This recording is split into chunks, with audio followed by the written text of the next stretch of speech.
In today's video, I'm going to teach you how to add a shortcut to a file in Google Drive. Shortcuts in Google Drive are a great way to keep your files organized without duplicating them. Think of a shortcut as a pointer. It lives in the folder you choose, but it opens the original file wherever it's stored. This saves space and keeps one single source of truth. Start by opening your web browser and heading to Google's homepage.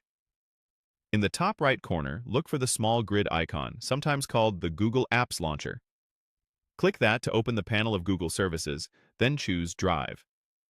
If you're prompted to sign in, go ahead and do that so you can access your files. Once Drive is open, find the file you want to reference in another folder. Right-click on the file. If you're on a trackpad, that might be a two-finger click. On a touchscreen, tap and hold. A context menu will appear with several options. Hover your mouse over the option labeled Organize. Depending on your region, you might see it spelled Organize. This expands a secondary menu. From here, click Add Shortcut. This doesn't move or copy the file. It simply prepares a shortcut to place somewhere else. A window will open asking where you want the shortcut to live. Use the folder list to navigate through My Drive or your shared drives until you see the exact destination you want. At the top, you'll notice the folder path, which helps confirm you're in the right place. If you have a lot of folders, use the search field in this window to quickly jump to a location. You can place shortcuts in multiple folders, but we'll pick just one for now. When you've selected the destination folder and the path looks correct, click Add.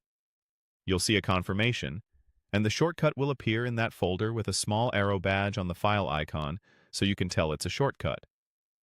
A few quick tips to keep in mind.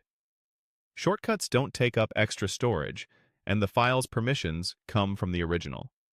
If someone doesn't have access to the original, they won't be able to open the shortcut.